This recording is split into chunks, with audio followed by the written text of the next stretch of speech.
Greetings, everyone, and welcome to Dumpster Times, issue number 11, Neanderthal edition. So let's get right to it. We're in a cave right now with our Neanderthal ancestors.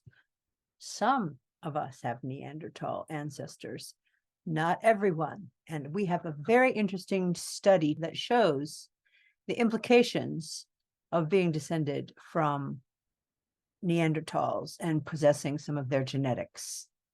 Here it comes.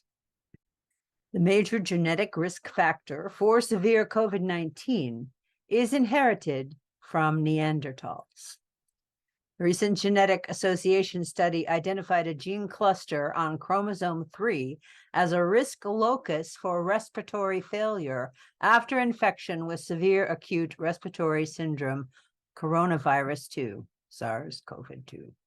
A separate study comprising 3,199 hospitalized patients with coronavirus disease, 2019, and controlled individuals showed that this cluster is the major genetic risk factor for severe symptoms after SARS-CoV-2 infection and hospitalization.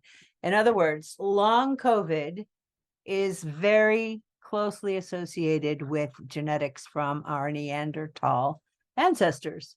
Well, that's fine and dandy. So what do we do with that?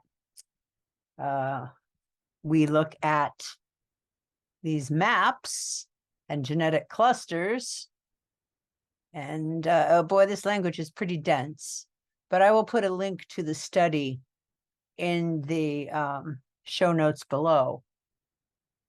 But here is an important piece of the puzzle pie right here. This shows the frequency of these genetic areas that we're talking about around the world. And we see that it is most prevalent in Southeast Asia and least in Eastern Asia. Down here in Micronesia, Australia, some.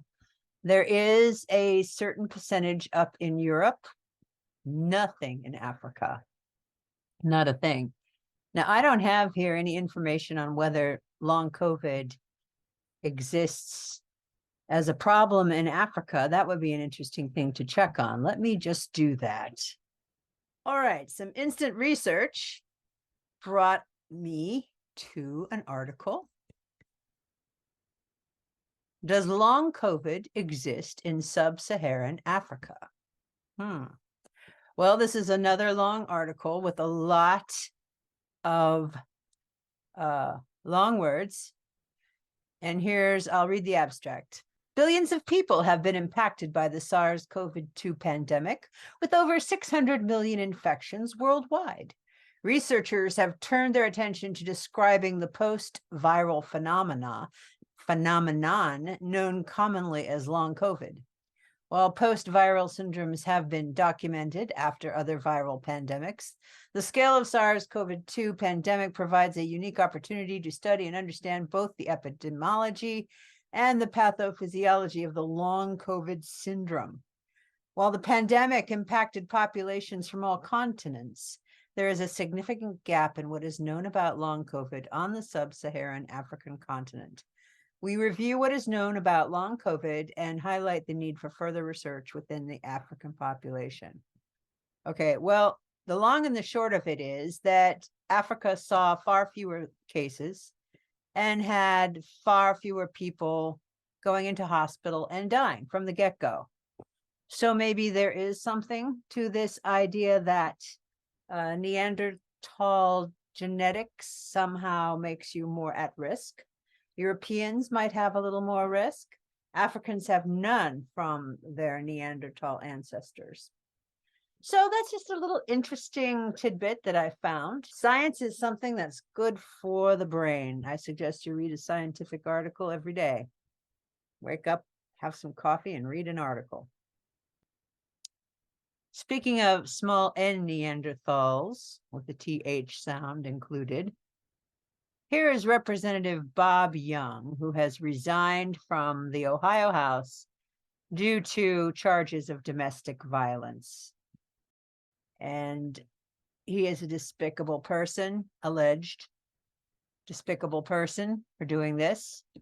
I'm glad he quit. Even our governor said, doesn't look good. He should resign. And shortly thereafter, he did. The problem with this fellow is he's my representative. I had to choose between him and some unknown Democrat in the last election because of redistricting and gerrymandering. I had been in a very safe Democratic House and Senate districts for as long as I can remember here in Akron. My representation in the State House had been by marvelous, intelligent, democratic African-American people. And now it's some crazy white guy who goes banging on his wife's door and assaulting her. Yay! I'm sure this guy voted against every single gun law that was. Let's talk about redistricting in Ohio. Every time they meet, they can't even decide on who's the head of the committee. And these are two Republicans. So they've got a deadline within, I think, less than 2 weeks to turn in a new plan, because every time they've done it before, it's been struck down by our Supreme Court here in Ohio. Unfortunately, now the Supreme Court is back to being Republican controlled. And whatever the plan is, I'm sure if it's submitted by the Republicans, which it will be approved. Then will it go again to the Supreme Court, the Supreme Court, and will they knock it down like they have a couple of other states? Because it's terribly unfair. Ohio is completely controlled by Republicans. We have these vast areas of rural Ohio, or they're all Trumpies, MAGAs. And then we have little islands of Democrats in the cities, Dayton, Cleveland, Akron, Youngstown. Columbus is kind of, there's a lot of control down there. So there's moneyed interests down there for both sides. Speaking of Neanderthals, the small N type, here in Ohio, the Republicans in charge of the state have decided that they're going to change the language of the Reproductive Rights Amendment that is going to be on the ballot in November, guaranteeing all women the right to choose what to do with their bodies. And the language, I wanted to share with you the language changes that the Republicans in charge just decided to do. Hey, this is going on the ballot, but we're not going to write it the way that it was submitted. We're going to change a few things. Republicans emphasize abortion in their language, listing it 7 times compared to 3 references in the abortion rights advocate summary.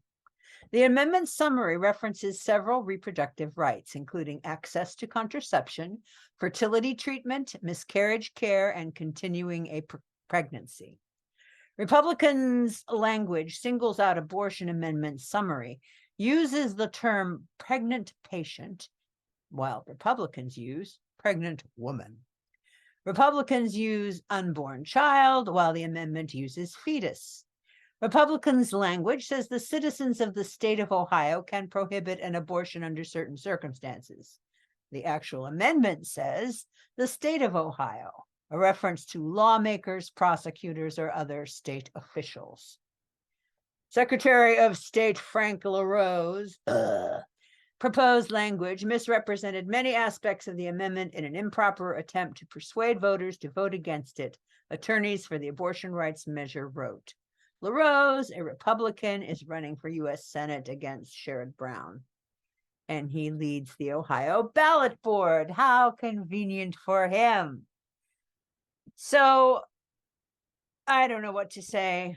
They're suing against this version, but it'll go before the Ohio Supreme Court, who aren't going to uphold anything because they're Republicans. It's like you're bought and sold and owned here in Ohio. There really isn't much freedom the way things are set up now.